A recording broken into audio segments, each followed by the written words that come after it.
We're ready to get rolling. Councillor Addis, please take your seat.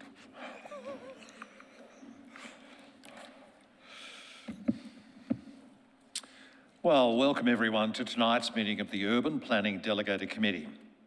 Before we commence this meeting, I request that all mobile phones be turned off or switched to silent. Thanks very much. My name is Councillor Westgalt and I chair this meeting. I will start by introducing my fellow councillors. Sitting to my left-hand side is Councillor Jim Park, Councillor Felicity Sinfield, our Deputy Mayor, Councillor Nick Stavro. On the opposite side of the table, Councillor Cynthia Watson, Councillor Gary Thompson, Councillor Jane Addis, I'll just adjust the order as we go, and Councillor Susan Bigger. I acknowledge also beside me the Coordinator of Governance, Ms Kirsten Ritchie, to my left, and to my right, Director of Urban Living. Oh, it's not Mr Scott Walker, it's Joel Elbourne, who's standing in tonight. There are other officers in attendance also, and we'll introduce them as they join us to present. The Urban Planning Delegated Committee meeting is being live streamed on Council's YouTube channel to enable public viewing of the proceedings. The meeting is also being recorded and will be made available on Council's YouTube as soon as practicable after the meeting. The primary purpose of the Urban Planning Delegated Committee is to deal with issues under the Planning and Environment Act and the Building Act. This committee has delegated authority to make decisions on behalf of Council. So for those presenting this evening, when it comes to your turn, I'd like you to, I'll call you forward, and if you could join us at the table. If you are making a submission, please present your viewpoints clearly and concisely on why you support or oppose the planning application. Please do not repeat what earlier speakers have said, and keep the submission focused on relevant issues and points not previously raised.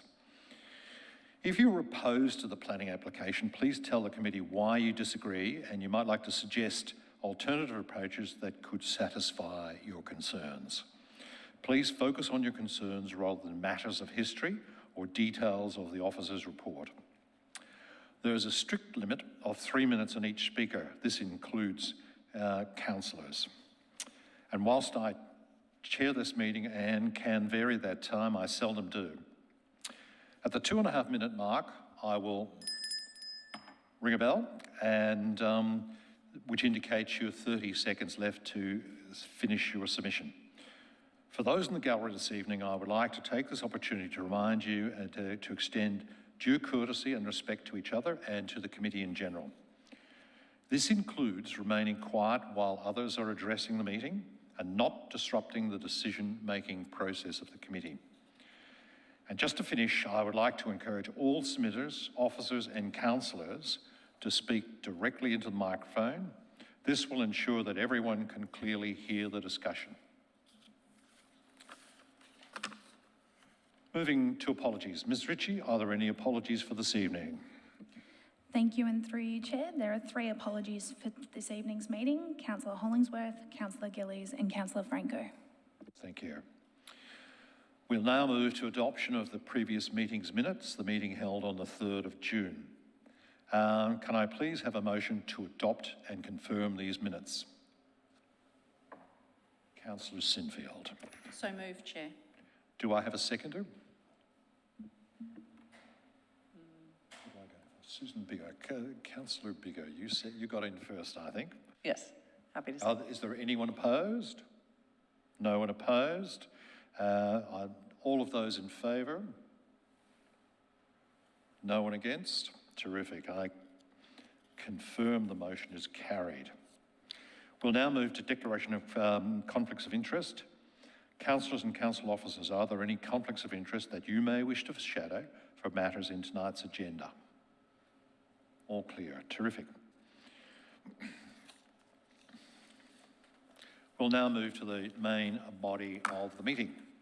Tonight we're going to consider an application with regards to 75 Ashburn Grove, Ashburton. A proposal for 3-dwelling development, PP 23/0604. Tonight Mr. Jack Richardson, Strategic Planner, will present on behalf of Council. Thank you.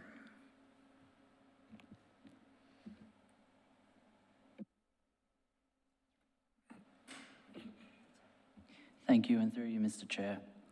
I present item 3.1 for planning permit application PP 230604, which seeks the construction of 3 dwellings at 75 Ashburn Grove, Ashburton.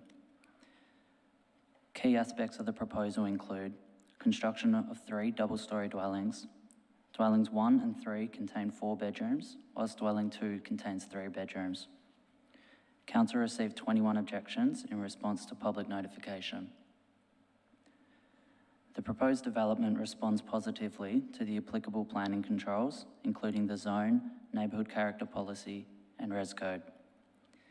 Importantly, the proposed development has made appropriate changes from the previous proposal, which was refused by Council in 2022 and subsequently upheld by VCAT. The key changes from the plans considered by VCAT and those assessed through this application are deletion of the second vehicle crossover and driveway, resulting in improvements to the front setback, including opportunities for soft landscaping, the retention of a tree, as well as canopy tree replacement planting. The changes also allow the retention of an additional on-street parking space. The front yard has increased to 89 square metres from 58 square metres. A graded front setback increased from 7.3 metres to 8.27 metres. Reductions in the width of the front dwelling as it presents to the street, and a reduction in overall height ranging from approximately 0.44 metres to 1.1 metres. On balance of the assessment, it is recommended that Council issue a notice of decision to grant a planning permit, subject to the conditions detailed in the report. Thank you, Mr. Chair. Tonight, we have 4 people proposing to make a submission. I won't break it into for and against tonight because I'm not clear in some of them, so we'll just have to ask you that as we go forward. Once I have announced your name, please come forward and sit at the top of the horseshoe table. If a submitter is not present, when I call their name, I'll move directly on to the next speaker. I will take this opportunity to remind the submitters of the strict 3-minute limit. But I'd ask you also to commence your submission with your name and the suburb in which you live. We'd start tonight with Mr. Nicholas Mackay. If you'd like to come forward.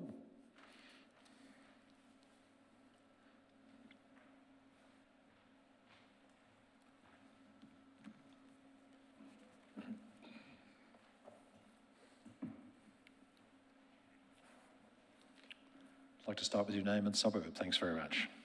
Nicholas Mackay, Ashburton. Thank you. When you're ready. Thank you. Thank you for the opportunity to speak tonight regarding this development. I'd like to draw your attention, the committee's attention, to the following fundamental issues regarding this proposal. And the proposal itself is not complete as it stands, as it has no viable landscape plan.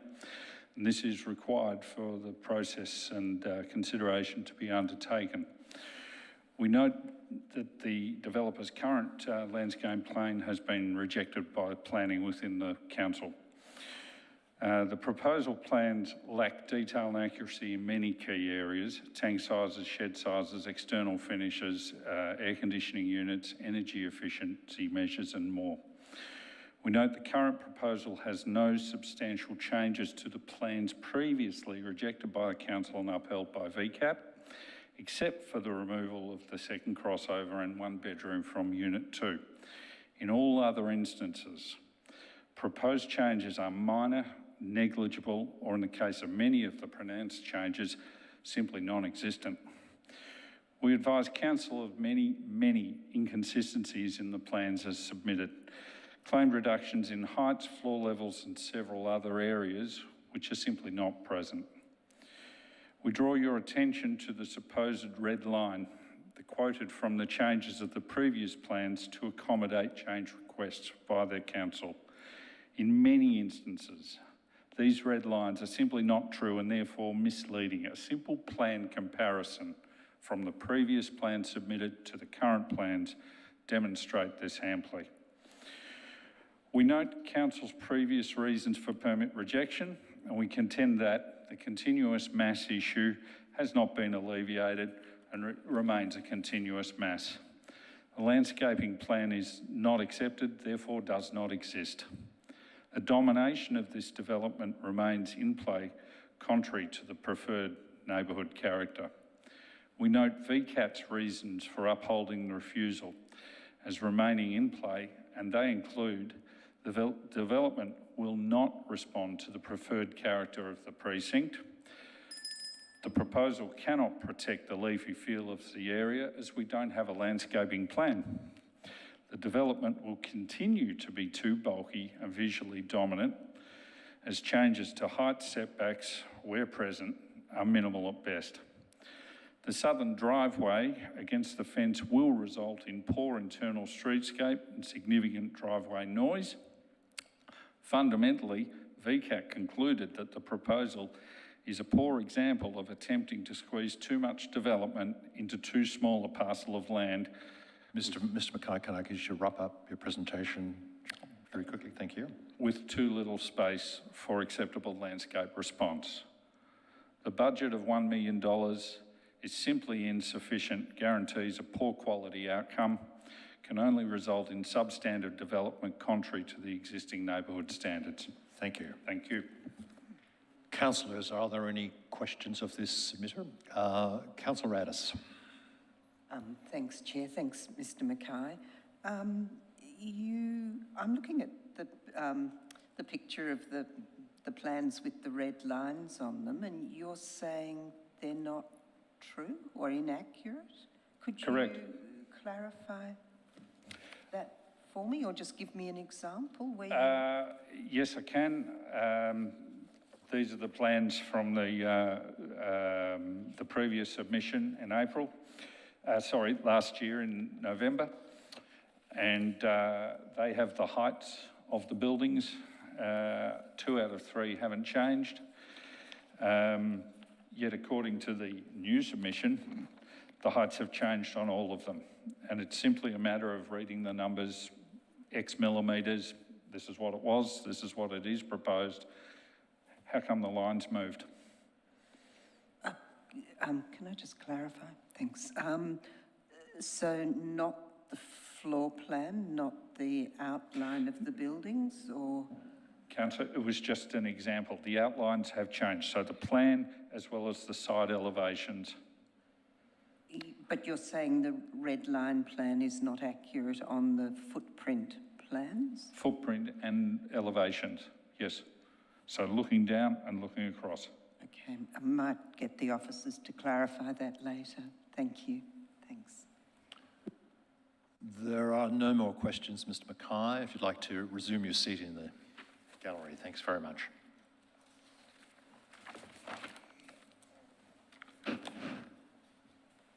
I now call upon Josephine McLean to join us at the table. Thank you.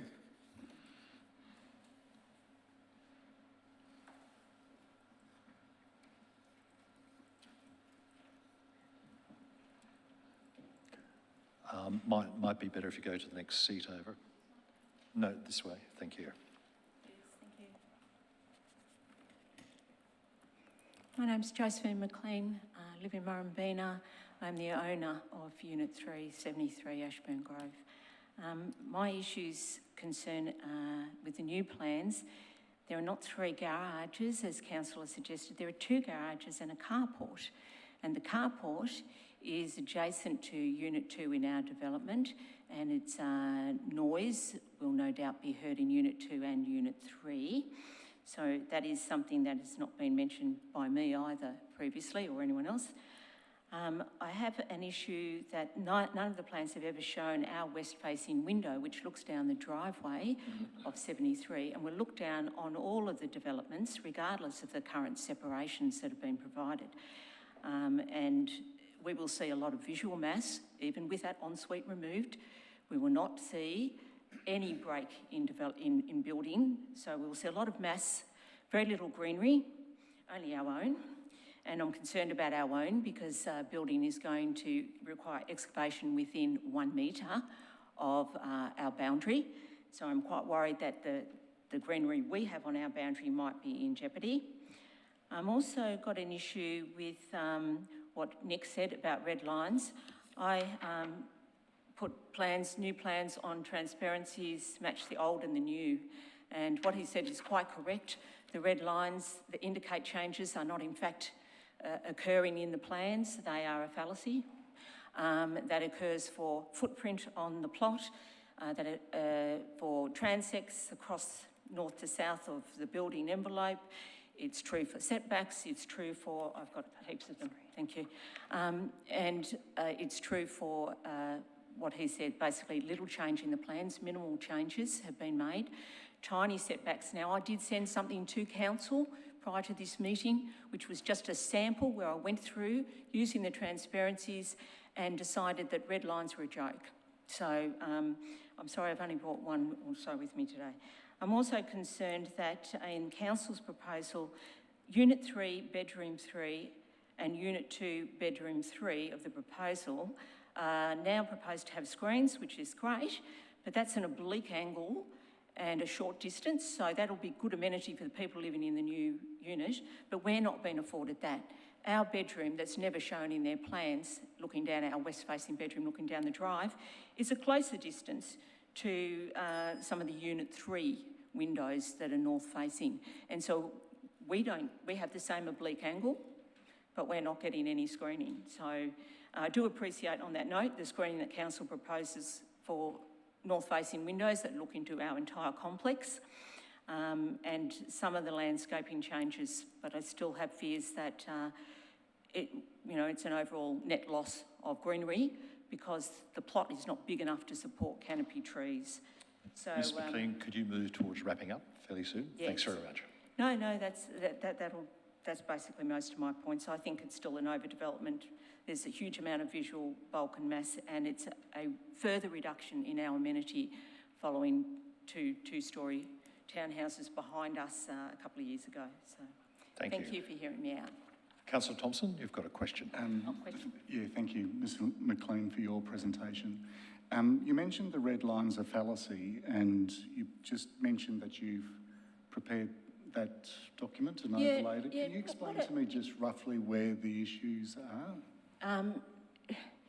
In fact, when I laid the new plans over the old plans, basically the buildings are virtually the same. And that is in terms of where they're positioned on the plot, so little change from last time. And that is true almost across the board. Sometimes the red lines, they certainly don't marry the old floor plan at all. So they're an exaggeration. It's like the person who says, I caught a fish and it was this big. This is what we had before and this is what we're offering you now, but it wasn't what we had before. So essentially they're not changed, which means what Nick said, that you're looking at a set of plans that aren't much different from what VCAT said are not good enough. So where I did see small differences, one setback, one maybe in Unit 1, I thought there was a height elevation slight expansion of the separation between Units 2 and 3. And again, everywhere, again what Nick said, everywhere you looked, there were small changes, but they also were difficult to clear because the measured and the stated differences were also inaccurate. They didn't marry, so I don't know what you go by the plan. Yeah, well, I think what we'll do is, Councillor Addis suggested the question to officers. We'll ask the officers to sort of clarify the concerns, to, if we can, when we get to that point.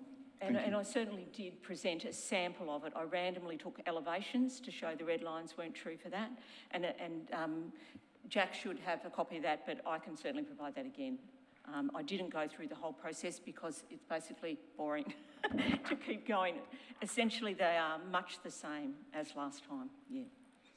Thank you very much, Ms McLean. There's no further questions. Thank you. Now call upon Mr Burgess to join us at the table.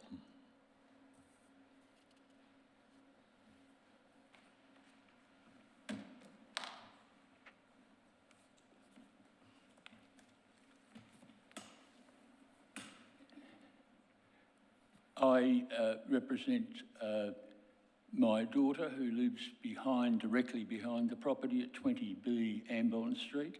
I would still ask you to give us your name and the suburb in which you live, which just for formality's sake. Thanks very much. Oh, sorry. Okay. The owners of number 20B Amborne Street, which is directly behind the subject site, and as a representative of the Bank of Mums and Dads.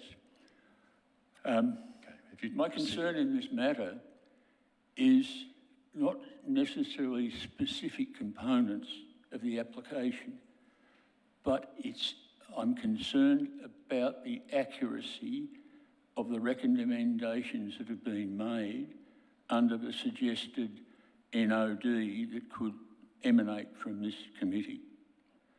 I make my comments on the grounds that I'm a retired planner of 55 years of running my own business.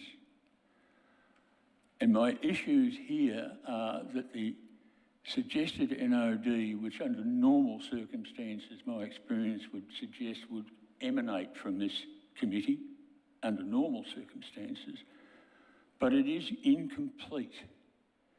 It's in section 2 of the NOD, subsection L, requires that a schedule of finishes, etc., and possibly more importantly, the location of those schedule of finishes to be provided.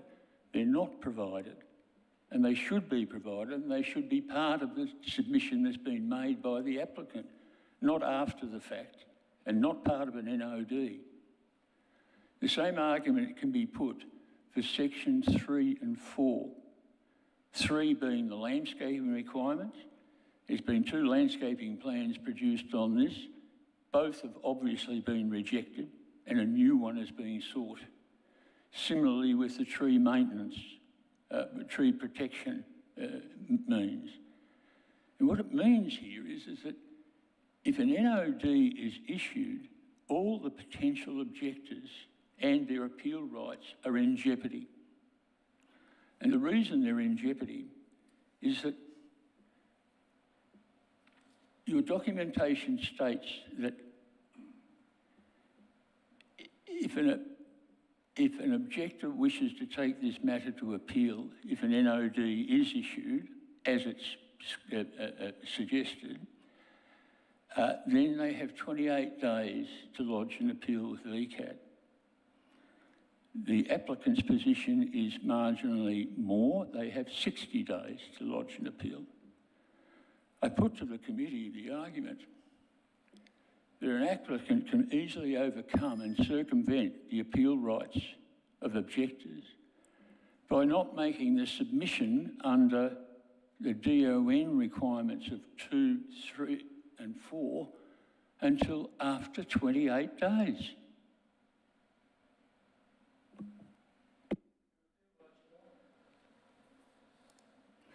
I'd also like, I'm now running out of time, but I also want to raise the point about the garden area to the southern boundary of this site. Mr. Burgess, you have run out of time. If you'd wrap up fairly quickly, that'd be appreciated. Thank you.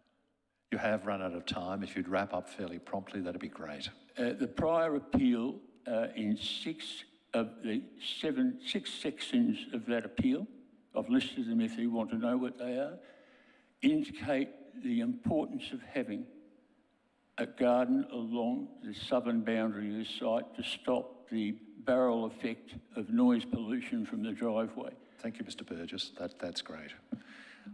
We might move to councillors. Are there any questions of this submitter tonight? There are none. Thank you. You can resume your seat in the gallery if you wouldn't mind. Thanks very much.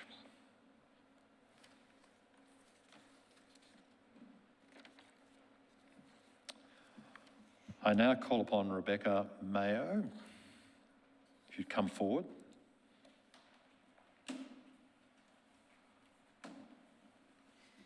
Thank you, Mr. Speaker. I'm on behalf of my architect who couldn't make his way today, and I'm Rebecca Meow and live in Bentley. Thank you. this is not a normal development. It is a dream for the family. Me and my sister with the elderly parents who are now aged at over 80 years old. We want to build 3 dwellings on the family joint venture, 1 each, and then look after the elderly parents.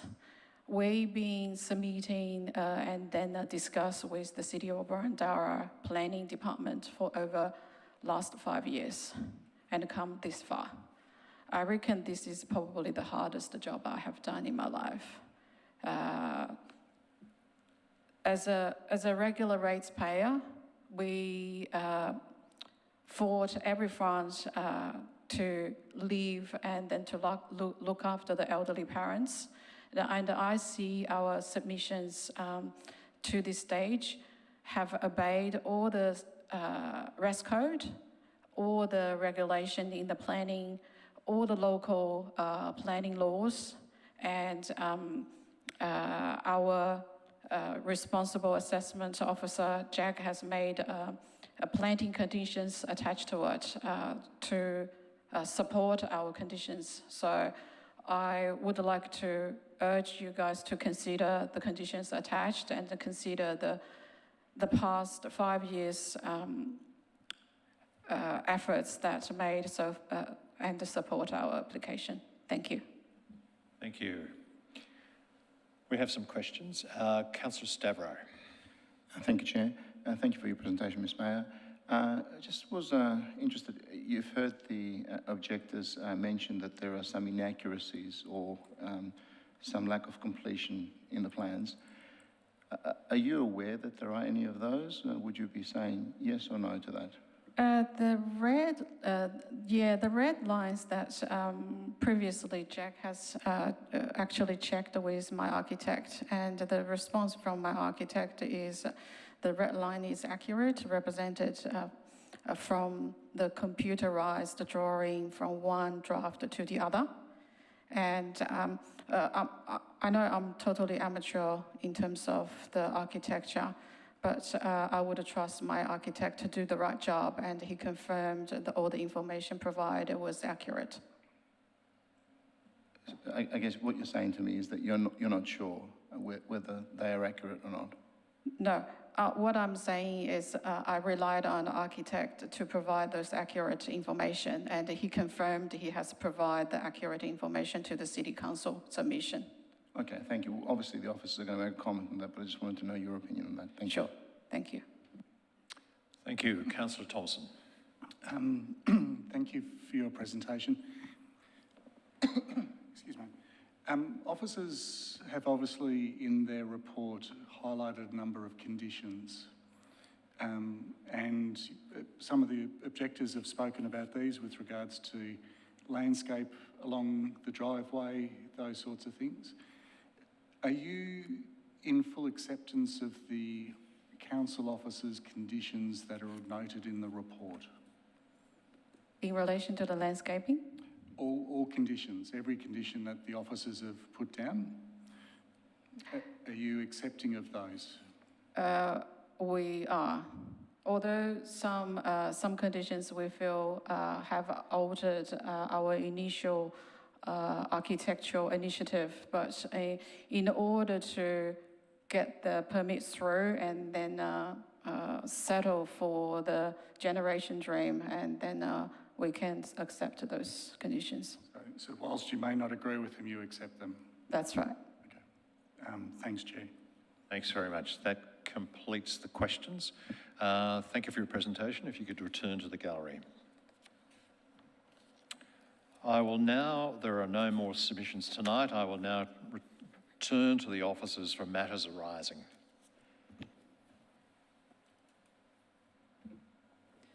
Thank you, and through you, Mr. Chair. In regards to matters arising, firstly, there was a concern around the assessment of key changes in comparison to the previous proposal. It's important to highlight that Planning Scheme Amendment VC 243 was introduced in September 2023. This amendment introduced deemed to comply standards into Res Code, which means if the numerical requirements of a standard are met, the objective is also met. Where these standards reference respecting neighbourhood character or limiting the amenity impact upon neighbours, meeting the numerical requirements in effect means that the development produces an acceptable outcome. It is important to note that this amendment was introduced after the previous application was refused. The introduction of deemed to comply standards fundamentally changes the way planning applications are to be assessed, and it is noted that the above approach has been confirmed by a legal member of VCAT. Secondly, in terms of concerns around the inaccuracy of the red line shown on the Section 57A amendment plans, the red line has been shown by the applicant as a tool for highlighting the changes that they have made since the previous proposal, which was refused by Council and VCAT. The plans considered by VCAT and those assessed through this current planning permit application have been prepared by two different architects. Therefore, there are differences between the way the plans are drawn, including how the natural ground levels are shown.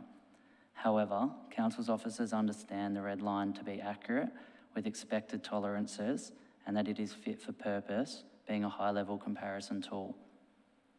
Irrespective, it's also important to note that the red line plan is not a primary assessment tool and the application does not turn on its accuracy. The officer assessment is based on the proposed plans themselves. Further, this concern has been put to the applicant, who have confirmed that the red line is accurate as they scale and underlay the old drawings and take the tidal boundary and natural ground level as reference points as per the same land survey. The floor levels of the dwellings are reduced, leading to a lower overall building height. Further, I highlight that the site coverage of the proposal has marginally reduced by just over 1%, and therefore the changes to the red line plan at a ground floor level are minimal. Thirdly, in regards to concerns around landscaping, firstly, a landscape plan has been provided by the applicant. It is included in the decision plans. This landscape plan has in fact been supported by Council's arborists, and a full assessment of the landscaping plan and application against landscaping requirements of the planning scheme, as detailed in the report, is positive. The landscape plan, the condition 4 will further ensure that a landscape plan is provided which is acceptable for Council to endorse, which includes the provision of 2 large canopy trees within the front setback and a small canopy tree within each dwelling secluded private open space. Fourthly, the materiality conditions included in the recommended notice of decision is considered to further improve the development's neighbourhood character response and has been included through a referral from Council's urban designer. Thank you, Mr. Chair. Thanks very much. Councillor Stavro. Thank you, Chair. Could you just explain a little bit the deemed to comply that you mentioned? I'm not 100% sure that I understood it from the description. Through you, Mr. Chair. So Planning Scheme Amendment VC 243, which was introduced in September last year, made changes to the Res Code clauses of all planning schemes. The change was that certain Res Code standards, if you meet the numerical requirements of the standard, you automatically meet the objective of that relevant requirement, whereas previously that wasn't the case. So there are specific standards of Res Code, which if you meet those numerical requirements, you now meet the objective. Thank you. I mean, I think, does that mean that, for example, more subjective things like neighbourhood character and things like that don't come into it at all? That's... Yeah, and perhaps to clarify through you, Chair, the goalposts have shifted somewhat since we first assessed this application, which was not supported by the officers and subsequently at the tribunal. In this case, we do believe there is an improved outcome, but we also wish to make the point that there are some aspects where 2 years ago we could take a more stringent approach in relation to some aspects of Res Code that do relate to matters that we consider in relation to neighbourhood character. Thank you for that.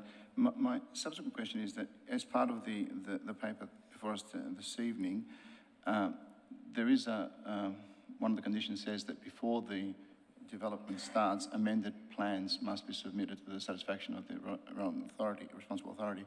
Now, the thing that sort of comes to my mind, particularly in conjunction to the numerical aspect of the deemed to comply, is that if new plans are supposed to be coming in, how are we making a decision right now, and how do we check it that the new plans are actually in line with the standards?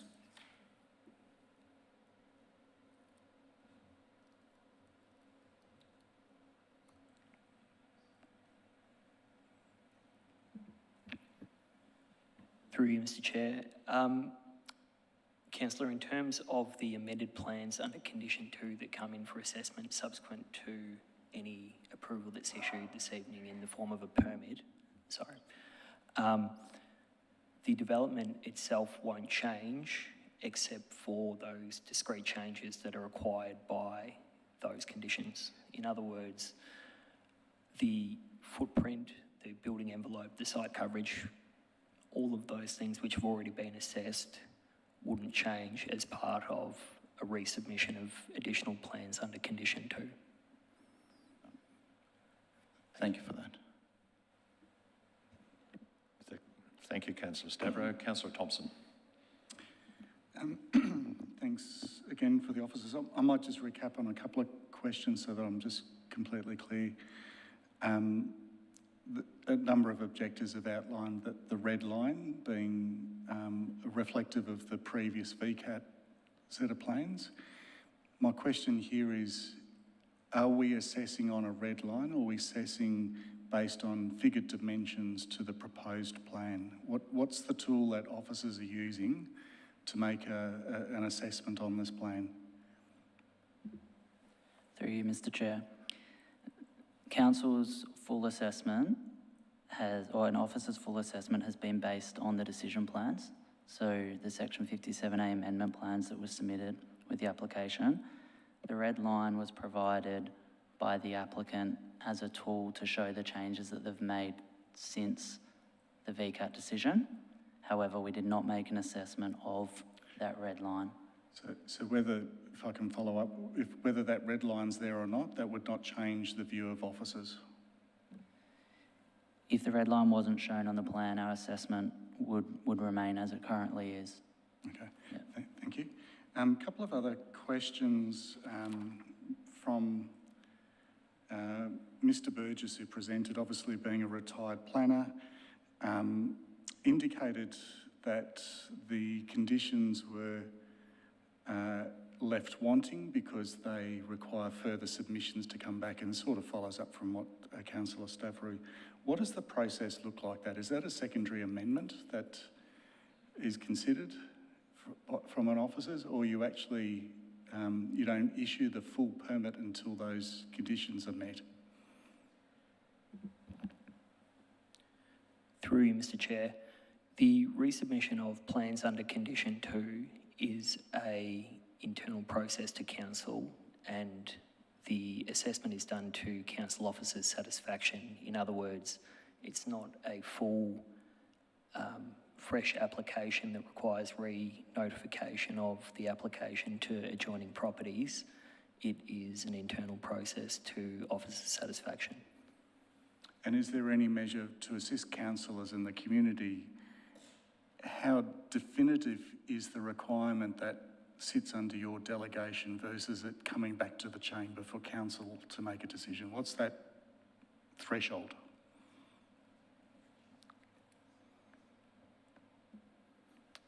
Through you, Chair.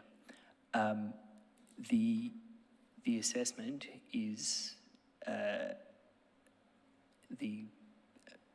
if an application is deemed to be acceptable, it just needs to meet the condition that's stated on the permit. So as long as councillors are comfortable with the condition, then the delegation sits. Yes, and just to clarify through you, Chair, if it was not considered to meet the condition that the plan simply couldn't be endorsed. The applicant then would have an option to apply for an amendment to the conditions. We would need to make a determination as to whether that should come before council and whether that should be notified to the community if the officers were satisfied that change was appropriate. Thank you. I've just got, these will be very quick. I've got 4 very quick questions.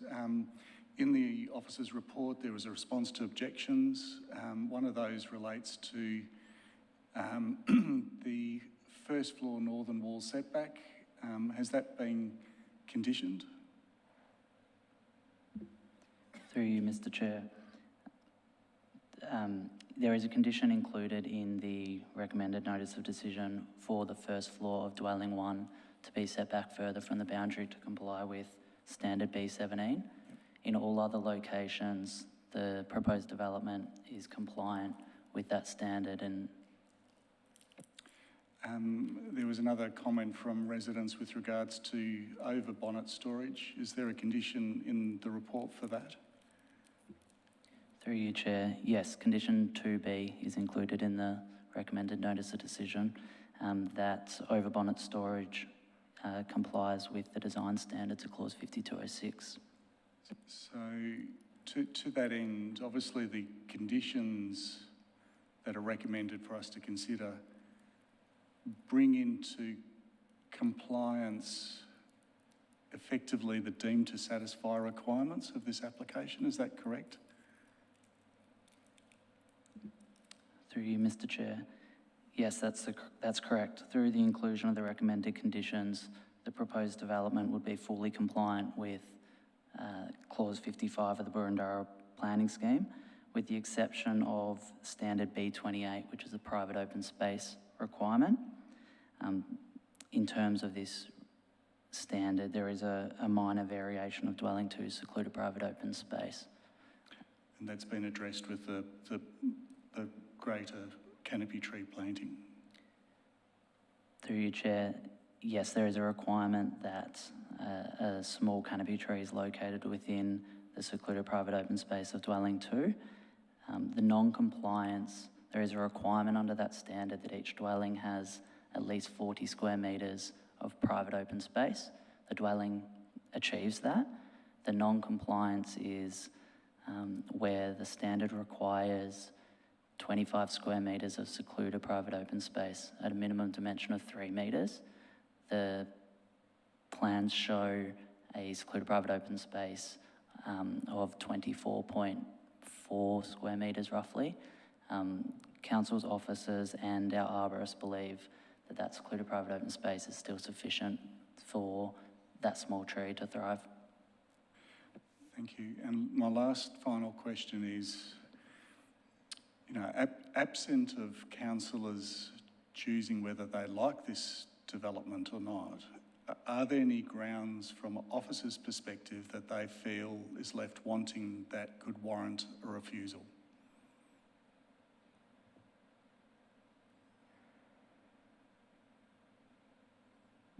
Through you, Mr. Chair. Ultimately, if you're referring to if the application was to be assessed through VCAT, it is difficult to answer in the sense that success at VCAT is subjective and hard to measure. However, since the introduction of deemed to comply standards, officers have observed a trend towards applications which are with a high degree of compliance, such as this one, being approved at VCAT. Okay. Thanks, Chair. Thank you. Councillor Stavro, you have another question? Yeah, apologies for coming for another bite of the cherry, Chair, but just with regards to what Mr. Burgess raised a bit earlier about the time scheduling with the 28 days for an appeal by the objectors versus the longer time period by the developer. Is that timeline issue, if the plans come back after those 28 days, does that then preclude the appeal because there's no way to appeal? Through you, Mr. Chair. The timeframes referred to by Mr. Burgess of 28 days for objectors and 60 days for the permit applicant to lodge an appeal with VCAT are the statutory timeframes under the Planning and Environment Act for an appeal. They are the timeframes that apply to all planning permit applications lodged through the planning department. And this application would be no different to any other application. And to the second point you've raised, the timeframes apply irrespective of when plans are resubmitted to council for compliance with condition 2. And just to add some more context through you, Chair, the objectors will not get an opportunity to see the fulfilment of the conditions through a plan in making their decision as to whether or not they lodge an appeal. Full stop. That they would not get that opportunity. During that first 28 days, they will need to determine whether they're comfortable with council's decision, if that is to support the application. As Daniel has indicated, the applicant has 60 days to appeal conditions if the application is supported. In those two timeframes, there would be no provision of plans to council in accordance with the conditions that are set out in an approval, if that is the decision. May I ask if I've understood it? What you're saying basically that they're not disadvantaged in any way, okay? That's correct. Mr Storer, you wish to make a comment? Thank you, Mr Chair. I was just going to make the point, and Councillor Thompson touched on it earlier, in that really what councillors need to do and what the objectors need to do is read the conditions themselves. And provided they are appropriately written, so they're prescriptive, that is the outcome you're seeking. So you make your judgment on that basis. Councillor Thompson. Thanks, Chair. So apologies, I should have just raised this one before. Ms McLean made mention of her west-facing bedroom. How have officers reviewed or assessed that? Because I believe it's missing off the plans.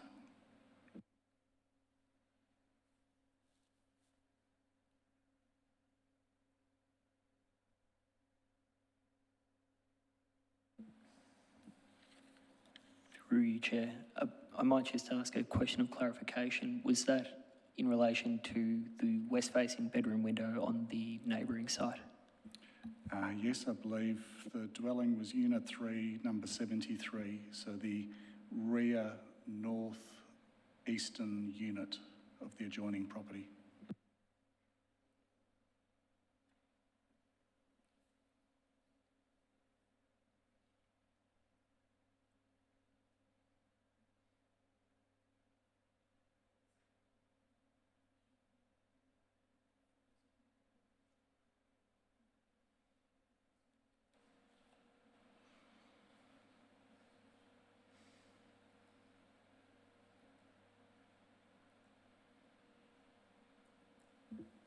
Through you, Mr Chair.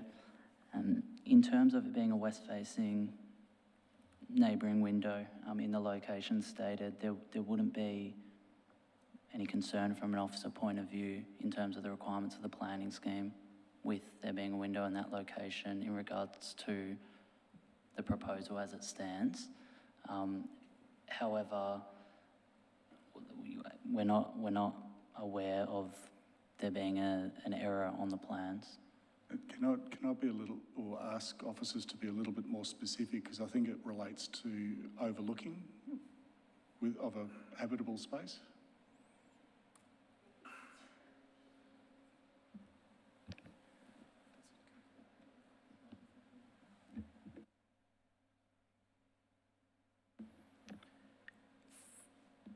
Through you, Mr Chair.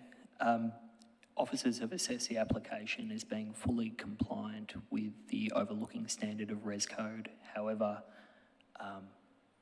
if there was an inaccuracy, the officer recommendation could be amended and updated to ameliorate that particular concern.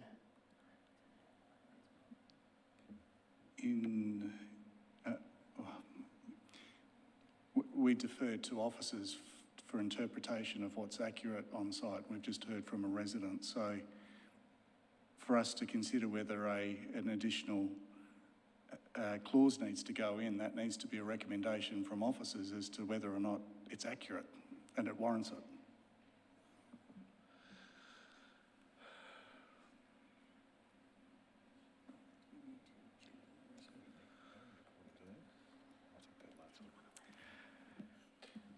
Chair, should we adjourn for a minute for officers to determine? Just one moment. Mr. Storer would like to speak again. We might see if that gets us a bit. Thank you, Mr Chair. I guess the point I would make is that the officers are of the view that the setback complies and have no basis for forming a different view. If there is concern, then the easiest way to deal with that is to include the standard as a condition and simply state in the standard that the setback must comply with whatever the deemed to comply provision is. I think thank you, Mr. Storer. I'll foreshadow that as a clause, just on the safety net that we've got it wrong. That's great. Councillor Stabro, your light's still on.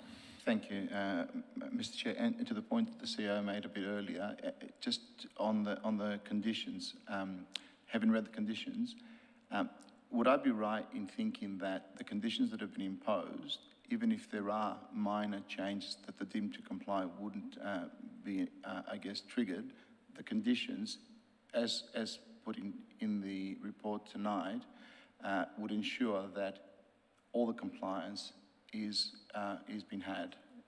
Would I be right in saying that? Through you, Mr. Chair, yes, that's correct. The conditions included, specifically within condition 2 of the recommended notice of decision, bring the development into full compliance with Clause 55 requirements, in addition to the standards that are already complied with the exception of B28, private open space, which was discussed earlier in regards to dwelling 2's secluded private open space. Okay, there doesn't appear to be any further questions. Is that correct, Councillor Thompson? No, Chair. I'm happy, if officers need a minute or two to prepare that amendment, I'm happy to foreshadow a motion which reflects the officer's recommendation plus the inclusion of what our CEO suggested. Would you like to move a short adjournment? Happy to move that adjournment. All of those in support? Second. Happy to second. Seconder? Do we have a seconder? We do. Councillor Stavro, you've made it to the front of the list. Second it. Thank you. We have a seconder. All of those in support? Anyone against?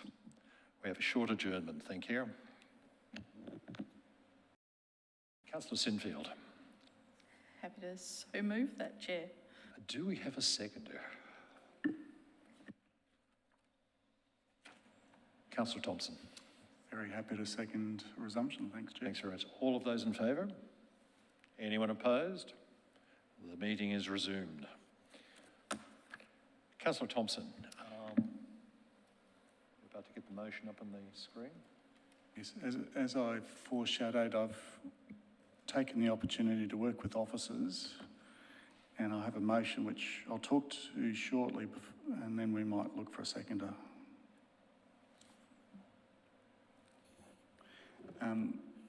So for councillors' benefit, I've taken a liberty here and actually added 2 elements into this. The first one is item X, the development must comply with 5504-6. This relates to Unit 3, number 73. Looking at Street View, there is clearly a habitable window at the end of that driveway. This will bring that habitable window and any windows that look down on that into compliance, so there will be no overlooking requirements. That addresses that concern from that resident. Item V, this application, absent of a small minor compliance in the open space, was fully compliant. Y. It's a Y, I think. Y. Is it a Y, is it? Okay, Y. It looks like a V, but it looks a Y. Okay. Y, what this does is it actually addresses that minor non-compliance and brings it into full compliance. So therefore, item X and item Y bring this application into full compliance. Thank you, councillor. Is there anyone prepared to second the motion as it stands on the screen? Councillor Watson. Happy to second. Is there anyone opposed to the motion as it currently stands? Councillor Watson, your light's still on? Okay. Councillor Thompson, would you like now to speak to that motion in debate? Thank you. Yeah, thanks, Chair. Look, effectively this is conditioned to be 100% compliant with the provisions that we've got to assess this application by. Therefore, realistically, there is no room here for us to say there's grounds to object to this and refuse it. We may not like the architectural aesthetic of this, that's very subjective, but within the provisions of actually what we've got, the objectives, and those numerical requirements that the officers have spoken to, this is actually met to 100%. There are challenges, obviously accepting that a landowner can and has a right to develop their land. That always has an impact on adjoining owners. But that right actually exists for all owners, landowners, so it exists for those that also object as well. The things that are important here, as the CEO's indicated, the conditions of what we are approving today are the ones in which bring this into compliance. The conditions that are also on the screen, should there be any objectors to this, whether it's the applicant themselves or a resident objector, those are the conditions that they can consider should they wish to actually take this to VCAT.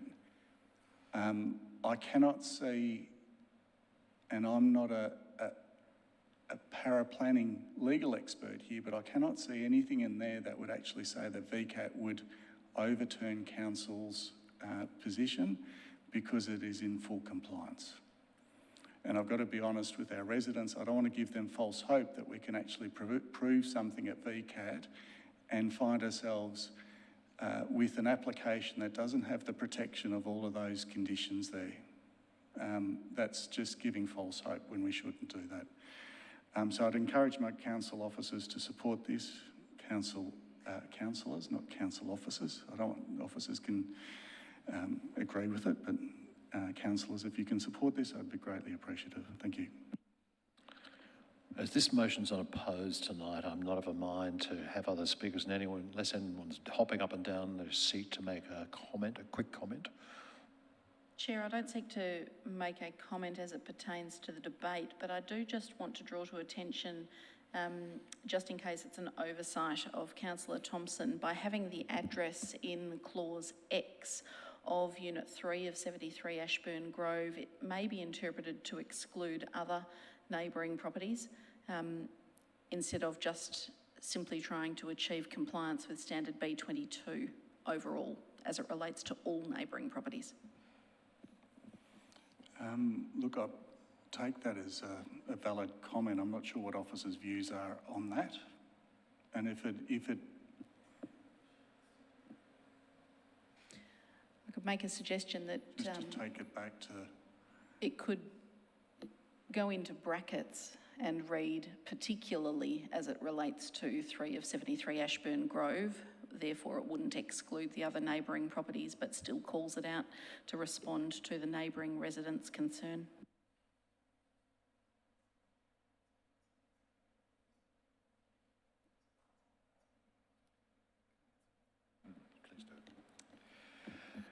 Through you, Chair, there are other conditions that relate to overlooking and they will stand. They will not be overridden by this additional condition that is specific to a particular dwelling. So I'm comfortable that it works. Councillor Thompson, are you happy to go forward in that basis? Look, I am, Chair, because I'm actually looking down that driveway at this window that's been identified to us. So if that gives the assurity that this window is protected from overlooking, then I'll leave it in. Councillor Watson, you've got no hesitation but continuing as seconder. No hesitation at all. Thank you very much. I will then put this motion to the vote. All of those in favour? Is anyone against? Nobody abstaining. I declare this motion carried. Thank you very much.